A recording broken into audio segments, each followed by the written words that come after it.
Good afternoon, guys. Welcome to the video session on Mission Gate 2022 Electrical Engineering. This is Bharat, and in the previous lecture, we have seen about how to tackle different types of questions or what type of questions that you might expect in Gate 2022 from Power Electronics subject. So, in this lecture, we will see about some more questions regarding Power Electronics subject. So, what we have discussed till now about power electronics is what are the different characteristics of different types of semiconductor devices, and what are the problems that you might expect from semiconductor devices is the classification of semiconductor devices, and also coming to power BJT and power MOSFET, you might be asked questions about switching losses, maybe losses during switch on and loss during switching off the device and loss during one complete cycle. That is one type of problem that you might expect, and other type of problem being I and V characteristics of a power diode will be given, and you might be asked to find out the power loss. Maybe you might be asked to find out the switching frequency. These are all related to this is only one problem, but there might be like 3 to 4 different type of questions that you can expect from this topic.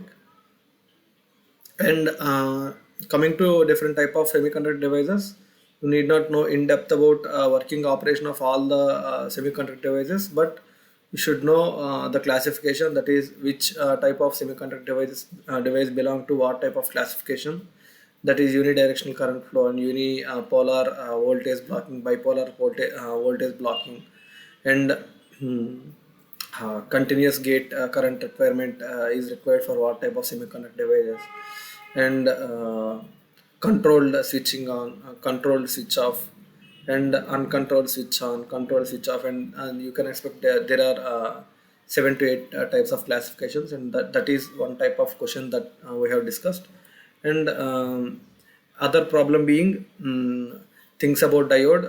The diode topic is more important with respect to analog electronics. It is not that important when it comes to power electronics, that is diode circuits and all. You have already studied, you might have studied in analog electronics topic, so that is not required. And going in depth about diode circuits, you will come across half wave bridge rectifiers, full wave bridge rectifiers, midpoint rectifiers. That is these diodes are called uncontrolled rectifiers. So with respect to this, the most important questions are the bridge rectifiers with R load, L load, RL load, C load, RLC load, and also RE load, that is battery with internal resistance and all.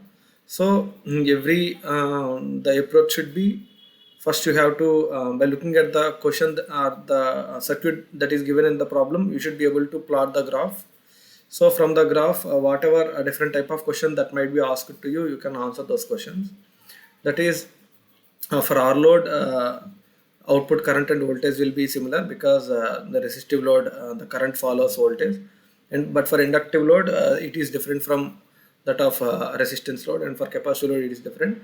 But for every circuit you should know about the graphs, that is what is the peak inverse voltage, and for what time reverse voltage is being applied across diodes, and what is the duty cycle, and what is the RMS output voltage, RMS output current, what is the power delivered to the load.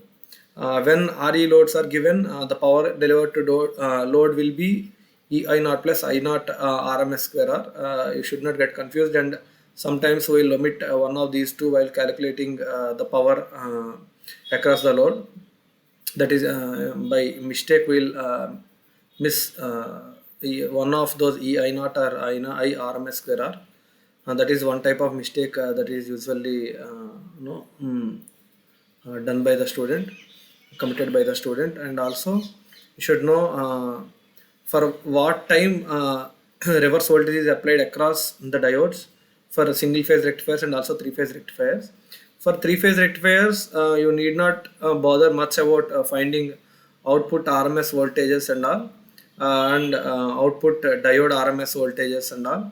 Most important things with respect to three-phase rectifiers is average output voltage, average output current with respect to R load, and also the peak inverse voltage for half-wave rectifiers and full-wave rectifiers, and for what time diodes are reverse biased. So this is one type of question that you might expect from these three-phase diode rectifiers. So this is what we have discussed in the class yesterday. So a bit about myself. Myself, Bharatchandra, and I have graduated from IIT Bhubaneswar in 2015. I have secured 46 all India wide in GATE 2021 from electrical engineering. I have secured a rank of 39 in ESC conducted in 2020 from electrical engineering. In 2016, I took GATE examination through which I got into Indian Oil Corporation. Along with IOCL, I got selected into Power Grid Corporation and IASC for MTech as well. But I chose to stay in IOCL where I worked for 3.5 years. And in 2019, I took AP transfer examination where I have secured rank of 39. So this is about myself. So this is our Telegram channel, Creatrix Gate EEE. So the link is given on the description. You can click on the channel to join the channel, and where you can discuss doubts with top educators on the channel. So since the GATE exam is approaching near, like you have at max 1 month till the GATE examination, so you can this group will be of much use for you. You can post whatever doubts you have regarding electrical subject. So this is about that, and this is Unacademy mock tests, that is AIMT, All India mock tests for GATE 2022. They have started from Jan 2nd. So there are tests conducted by Unacademy on every Sunday for every branch of engineering, those who are preparing for GATE examination. So for electrical students also there is test that is conducted for on every Sunday. On Jan 2nd there has been one test that is conducted, and today 9th there is one test that is conducted. And if you haven't taken any tests till now, at least start taking tests from next weekend onwards. That is, you will have one on 16, one on 23 and one on 30. So since these mock tests are really free, you can take the tests for at free of cost. So should make good use of these exams. More the participation, more the competition will be, and the whatever results that you are getting, it will be equivalent to the real time ranks and all. So if the participation is more, then you can you can tell how your rank will appear in the final examination by looking at these mock tests and these revision tests. So click on this QR code given to enroll for this test series. There is Unacademy Plus and Unacademy Iconic. So in Unacademy Plus, you will get access to live classes for the stream that you have subscribed to.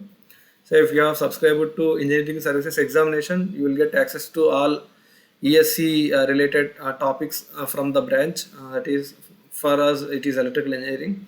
Here you will have weekly tests, and also the courses are structured, and you can join crash courses. So crash courses will start from like 1-2 months before the commencement of any examination, and rank improvement batches are there. This is for those who have missed out on getting into MTech for MTechs in IITs and also for PSUs. They can make good use of rank improvement batches, and you will also have unlimited access. It's not like you have only limited access for the classes that you are subscribed to. You can watch the classes a number of times. This is about Unacademy Plus. And now coming to Unacademy Iconic, here you will have one-on-one guidance. That is, you will be given one mentor who will be responsible for customizing your study plan, and you will have dedicating doubt clearing educators. And here we will be conducting regular workshops for study boosting, and the notes will be specialized for you, and there will be practice sets. And whatever tests that you are taking on Unacademy Iconic, they will be analyzed in depth, and depending on from the section, and also from every chapter, whatever questions that you have answered, they will be analyzed in depth, so that you will know the topics where you are lagging behind, and also the topics where you are good at. So coming to the subscription charges, For 12 months subscription Unacademy Plus, you need to pay 2704 per month, and for 24-month one you need to pay 1967 per month. Coming to Unacademy Iconic, you need to pay 4704 per month for 12 months. For 24 months you need to pay 3461 per month. So at the time of checkout, use my code KBC10 for extra 10% discount. So this is about the subscription charges and all. So this is Unacademy Ask a Doubt. So here you will be taken to a forum where you have to post your doubt on the forum. So things you need to do is you need to click a picture of the doubt you have, and you can post the doubt, and you can you can select the preferred language for the solution, so that you will get the solution in the preferred language, and also you will be getting video solutions also. So this is Unacademy Ask a Doubt.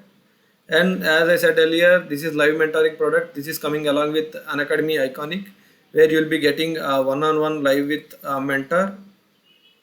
So you can discuss your doubts with the educator that is assigned to you, and also everything is customized to you. That is the study schedule, study sessions, and also the tracking of your performance and all.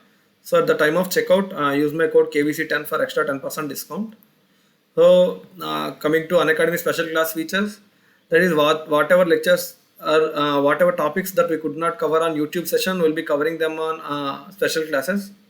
So these classes are pretty much interactive, unlike the YouTube sessions. And moreover, these special classes are also free. So you can attend the live classes and also participate in the live chat with your friends and colleagues, and you can get your doubts cleared. And also there are polls that are conducted by the educators. So you can respond to the poll, and you can see if your answer is correct or not.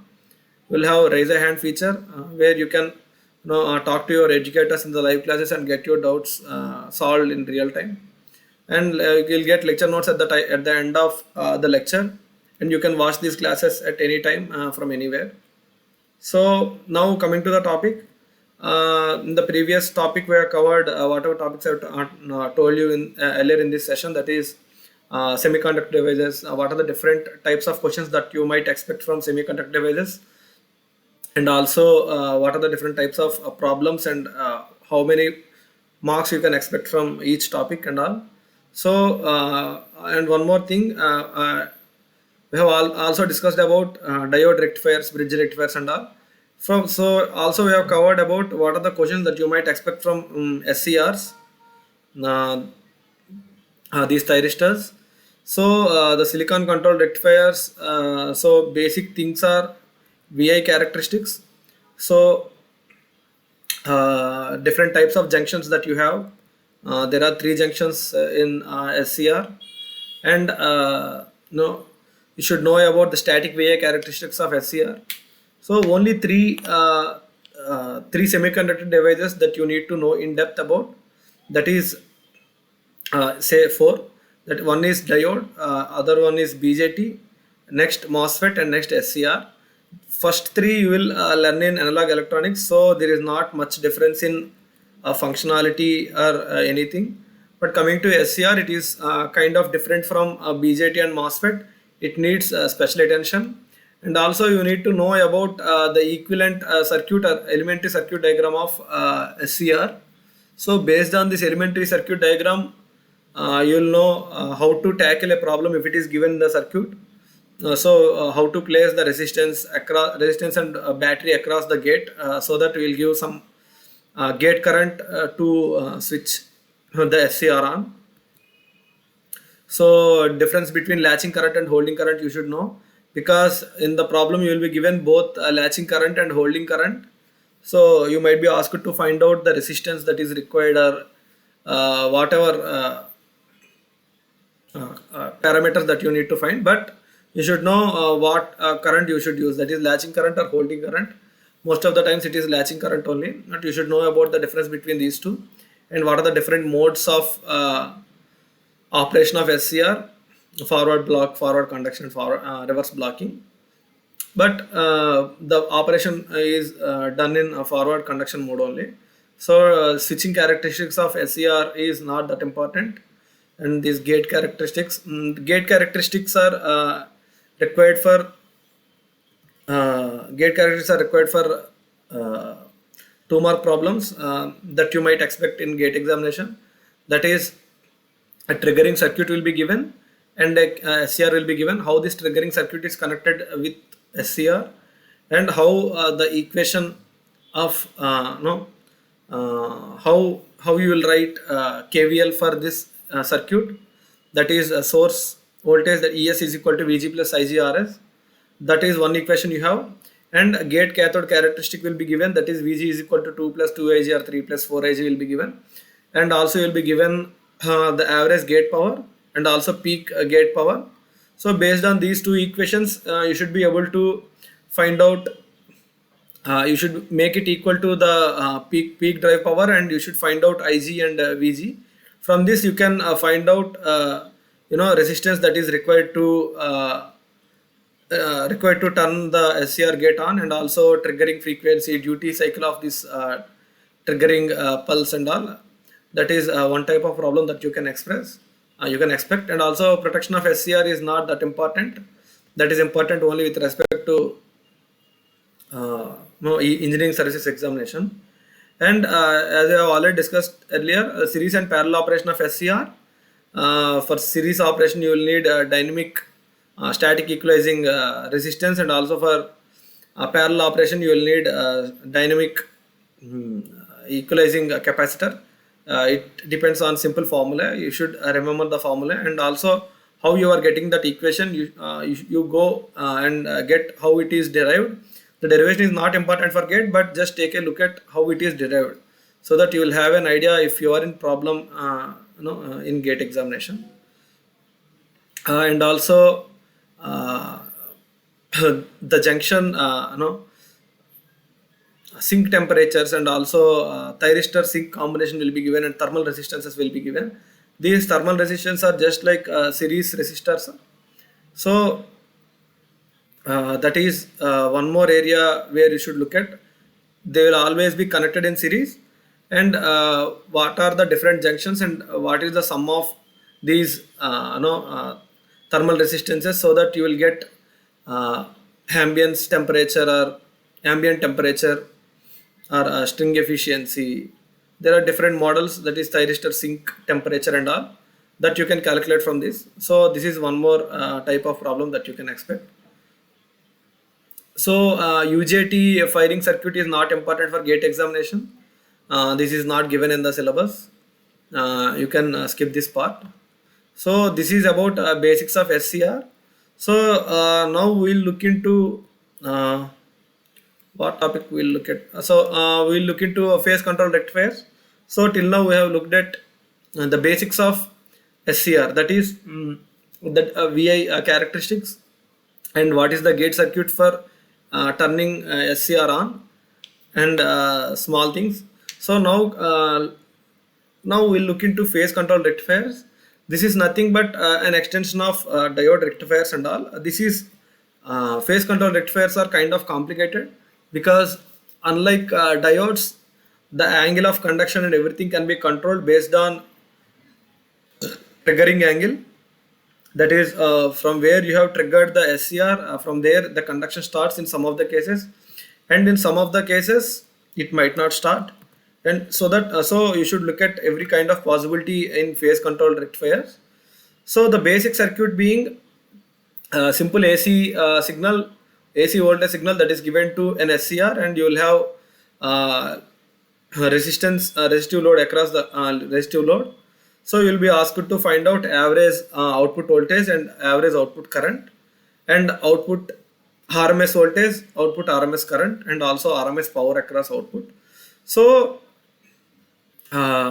what you will do is you take a white paper and try to draw the circuit and try to derive all these characteristics that I have told you right now.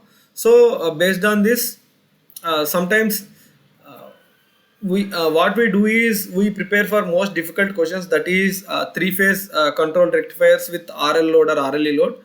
But most of the times what is asked in the examination are You will be asked about R load for single phase half wave rectifier or R load for single phase full wave rectifier, and you will be asked to find out output average voltage or output RMS voltage.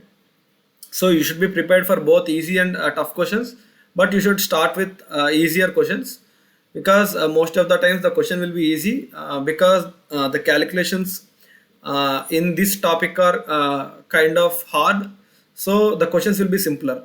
If the calculation is easier, the question will be tough. If the calculations are tough, the question will be easier with respect to concepts. So as I told you earlier, for single phase half wave rectifier with R load, you should be able to draw the output voltage for different alpha and also the thyristor voltage. And for what time you will have reverse voltage across the thyristor and also the peak inverse voltage. And you should be able to find out input power factor. So one thing that you should remember is for finding input power factor, you should always equate input power to output power. At the output you take RMS power, that is VOR into IOR. At the input you take V source into IOR. Since whatever input current is there, that will flow in the output, the same current will flow. So the currents, input current and output current are same, that is source current and output current are same. So from this you can calculate input power factor. So try to remember the formula and also try to derive the formula at least once or twice, so that even if you cannot remember the formula at the time of examination due to stress, or there are chances of you forgetting the formula. So if you know how to derive the formula, it will be better for you. So that as I told you, the chances of questions being asked from this topic are regarding output RMS voltage, output average current, and average output voltage, and RMS current, and input power factor. And these are some types of questions. And one more type of question that you can expect is ripple factor. Ripple factor can be easily found if you know V output RMS and V output average. So this is one type of question that you can expect.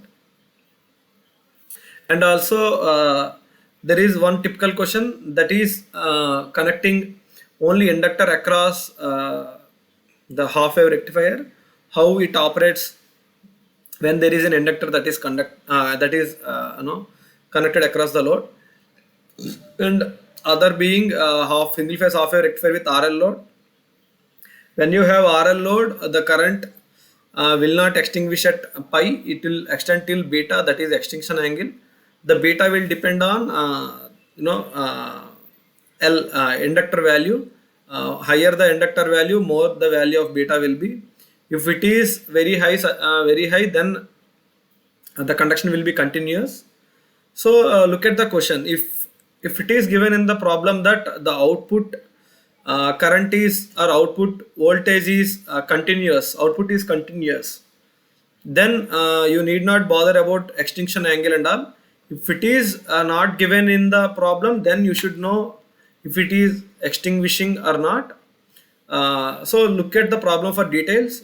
So if the question is saying that the output current is continuous, then you need not bother about beta. If the output is continuous, then output voltage follows input voltage. So output RMS voltage will be equal to input RMS voltage. But finding value of current for this type of questions will be difficult.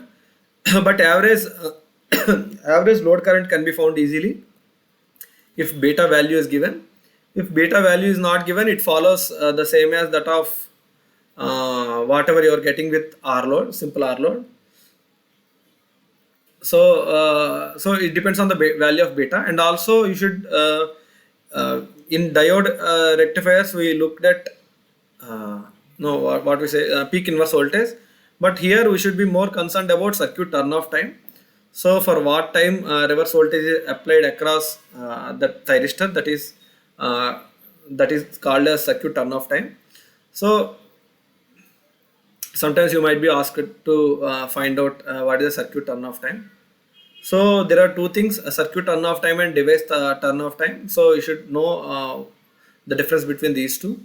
And now we have discussed about RL load, and another being RL load with freewheeling diode. So when you have freewheeling diode, after pi, after pi the current flow will be done across the freewheeling diode. So in the examination you might be asked to find the time for which the freewheeling diode has conducted, and the time for which the thyristor has conducted, and the time for which there is reverse voltage that across the thyristor and all. So it varies for these three loads, that is one for R and other for RL and other for RL with freewheeling diode. So the advantages of freewheeling diode also you should know, that is you can expect, you might expect a question for 1 mark. So what are the different advantages of this freewheeling diode and all, and what is the value of output average voltage and output average current and all. So you should, as I told you many times, the most important thing here is being able to draw the circuit diagrams looking at the circuit. Voltage waveforms or current waveforms, voltage across thyristor for every time, for different time periods that you should know. And the most typical one is single phase half wave rectifier with RLE load, that is a battery with inductance and resistance, internal inductance and resistance. So this is one more typical problem. So here there are many things that you should consider. One is the minimum value of firing angle you should get, that you can get from theta is equal to sin inverse V by E by V. So if E is greater than V, then the thyristor will never turn on. If E is less than V, then the thyristor turn on. And also the alpha should be greater than theta, otherwise the conduction will be continuous only. That is one more thing that you should know. And the circuit turn off time for RLE load, and supply power factor. While finding supply power factor, as I have already told you earlier, so the input power is fine, that is Vs into ISR into cos theta, but output power will be IOR square R plus EI naught. So this is, I am telling this thing time and again, but this is important. Students tend to commit mistake. Even I have committed mistakes regarding this one. That is, I would always find IOR square R, then I will leave EI naught while finding input power factor or finding power delivered to load. And also you should be able to find out I output RMS and all. So this is whatever we have discussed till now. These are different types of problems that you can expect from RL, RLE load, R load, and RL with freewheeling diode. And sometimes you will be given questions with voltage with internal resistance only, that is making inductance value 0. So this is one type of question that you can expect. So circuit turn off time and output average voltage, output average current, and output RMS current. And sometimes what you will be asked is you won't be asked to find out average output current. You might be asked to find out average charging current. So average charging current and average output current both are same in this case. That is when battery is given at the output. So this is one type of question. Transformer utilization efficiency and voltage ripple factor, these are not that important, but you should take a look at these formulae. So you can remember or you can forget. There is no it's not a big issue with respect to gate, because in gate it's more about application and it's not about remembering the formulae. If you can remember the formula, it is good. It's not like if you forget the formula, you are going to lose marks. If you can look at the circuit, you can definitely answer the problem. If you have if you can analyze the circuit, there is no big issue. So single phase half wave rectifiers we have seen till now. So now we'll take a look at full wave rectifiers, a full wave controlled rectifier. There is not much difference between these two. If you know about half wave rectifiers, you can solve full wave rectifiers also with respect to R load, RL load, RLE load, and everything. So the value of power factors and transformer utilization efficiency, these will change, but the analysis will not change. So here you will get double the voltage and root 2 times extra RMS voltage double the average voltage that of half wave bridge rectifiers. Output RMS voltage will be root 2 times that of what you are getting in half wave bridge rectifiers. But one of the most important things here is performance parameters of these converters. Performance parameters means we'll be doing a Fourier analysis for whatever the output current that we are getting, and also whatever the source current that we are giving in full wave bridge rectifier with RLE load, or whatever load that is given. So from this analysis, what we'll get is, so in the question basically you'll be given that the output current is a constant. So from this you will have to look at how input current changes and how different currents, that is diode currents or thyristor currents will change. So based on that you should be able to derive a different parameters, that is total harmonic distortion, or total displacement factor, or you may say current distortion factor, and what is total power factor, what is a voltage ripple factor, what is the form factor. There are many types of factors. So these factors you should know how to find with respect to a single phase full wave bridge rectifier, and three phase full wave bridge rectifier, and single phase semi converter and three phase semi converter for different firing angles. So based on the firing angle, the input currents will change, because based on these firing angles the freewheeling diode current will change in the full wave semi converter. So you should know how the circuit operates for different firing angles. So and also one more thing is, inverter mode of operation is important for gate examination. The basic, this is more important with respect to drives and in machines topic. Since the drives is not given in the gate syllabus, what they will do is they will ask the problem such that drives, the word drive will not be mentioned in the question, but the problem will involve inverter mode of operation. So you should be able to tackle these questions. So a basic thing is, if alpha is greater than 90 and the voltage of battery is made negative and it is greater than V0, if these three conditions are satisfied, then the inverter mode of operation can be done. So how the circuit operates when it is connected in inverter mode of operation, that also you should know. And 4-quadrant operation you need not know about, that is not important for gate exam. So so whatever we have talked about till now, they are important. So now we'll look at semi converters. This semi converter is nothing but instead of 4 thyristors you will have 2 thyristors and 2 diodes, and sometimes you will be given freewheeling diode. So you can call it's not sometimes, it's all the time. So you will have 2 thyristors and 2 diodes, and also one freewheeling diode which is connected in parallel across the load. So you can call it semiconductor with RLE load, or full wave control rectifier with freewheeling diode. So you should know about how this operates. That is, for some time, that is pi to pi plus alpha, the current is not flowing across the load, it is flowing across the freewheeling diode. This is the difference between full wave bridge rectifier and semi converter. The full wave converter, you can say full wave converter, and the semi converter. So different types of questions can be modeled about this topic.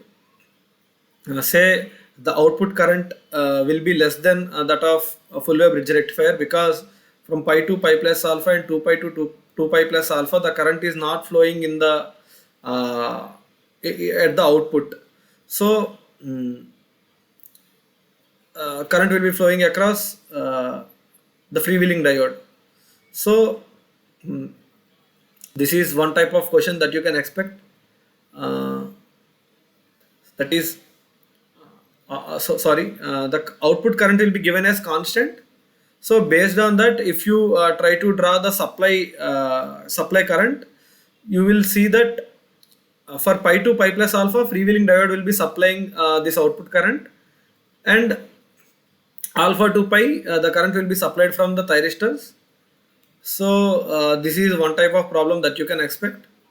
So this is about single phase single phase semi converters, and similarly you will be having three phase semi converters and all. So what you need to know is how the output graphs changes. So you need not bother about these discontinuous graphs and all. You should know how the circuit works for a constant output load current. So you should know about the circuit turn off time for semi converter and also full wave converter.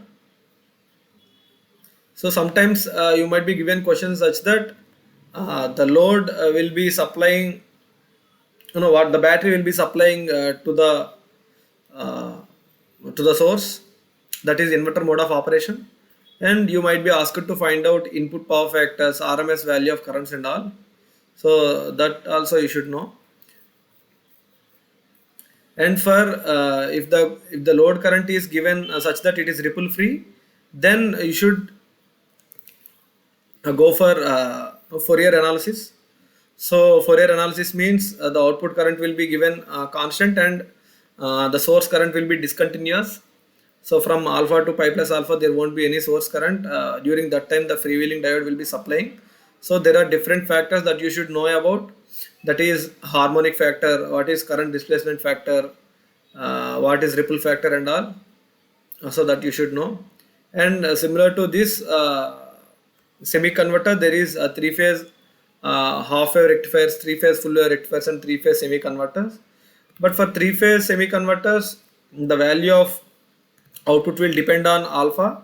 That is, if alpha is less than 30, greater than 30, the things change in half wave rectifiers, and also if alpha is greater than 60 or less than 60, things will change in full wave rectifiers and also in semi converters.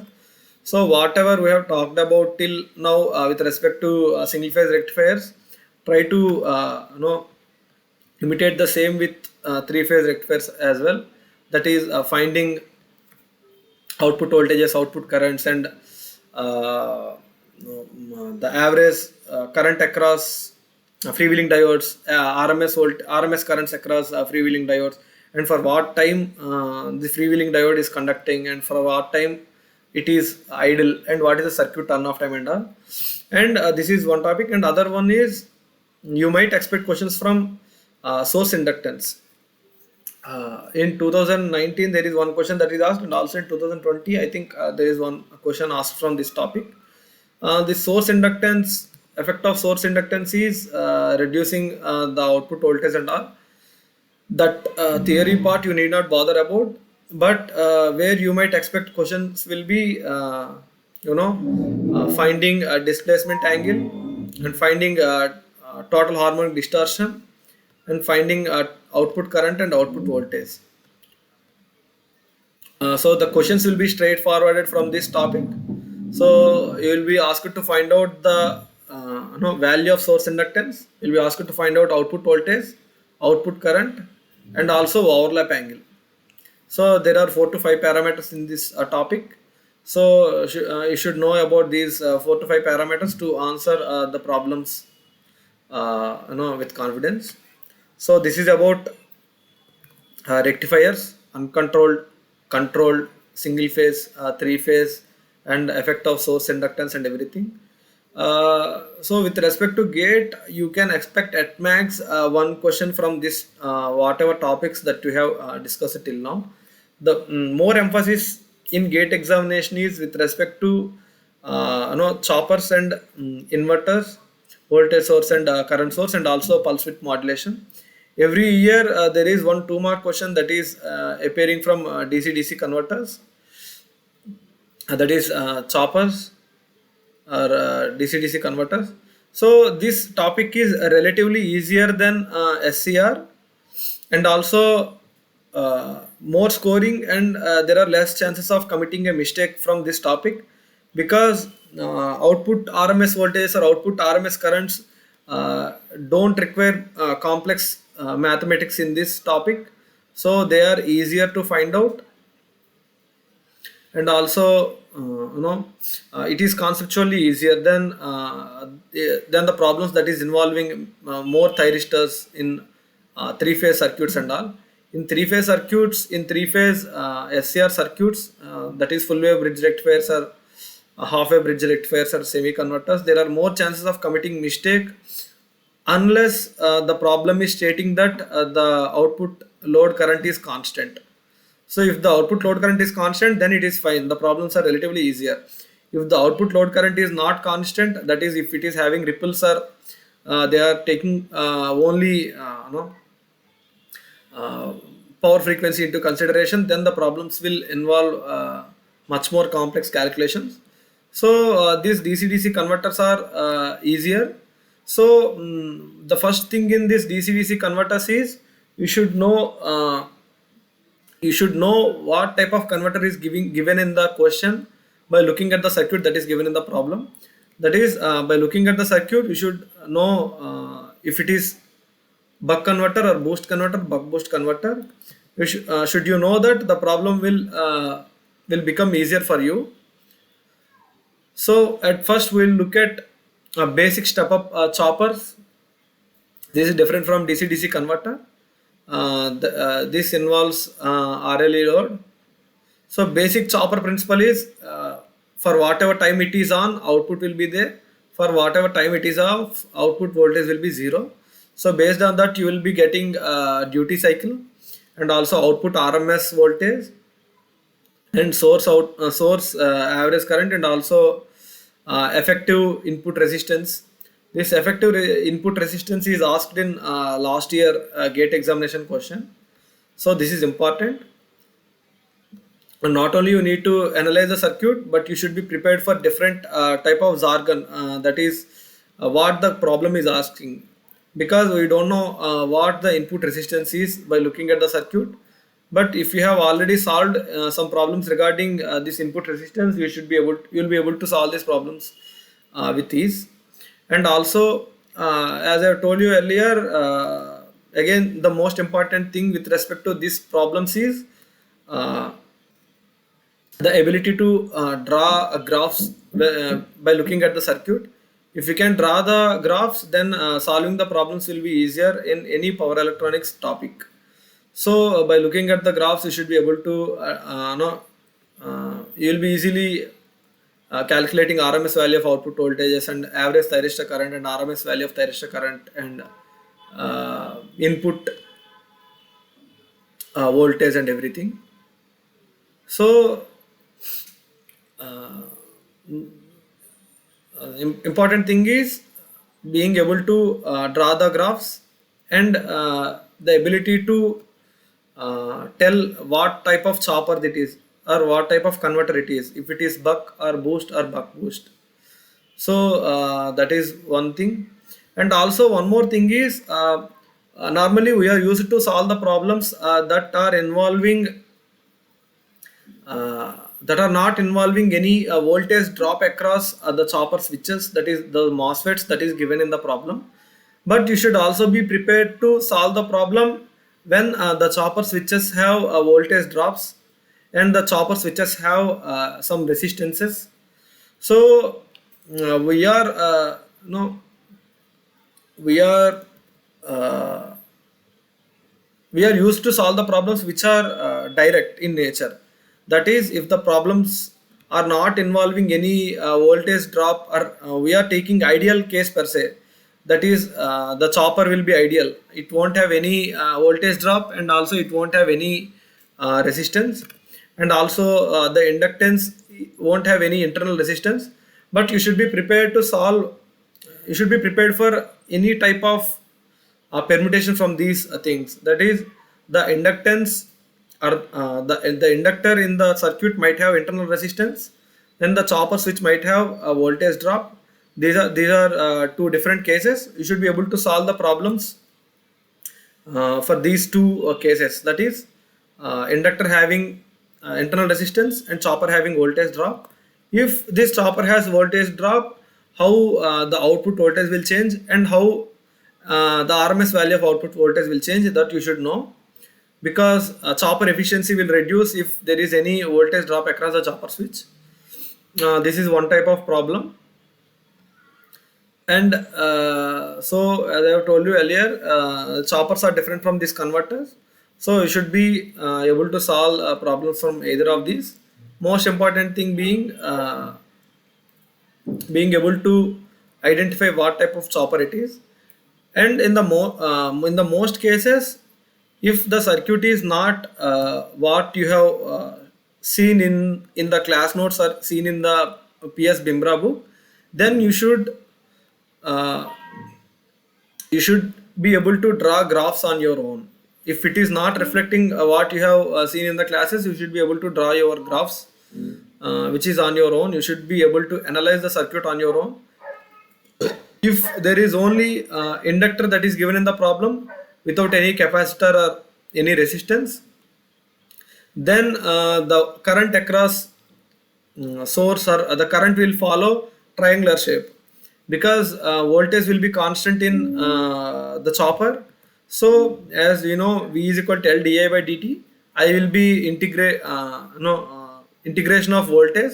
So integration of constant voltage will be a triangular shape. So the current will follow triangular form. So when you are asked to find out the average value of inductor current or average value of output current or source current, you should be able to draw that triangular waveform, and from that form you should be able to find out the average currents. This is about choppers, basics of choppers. So coming to buck boost and buck boost buck regulators, we'll look at these topics, and also pulse width modulation and voltage source inverter and current source inverter in the next topic. Thank you.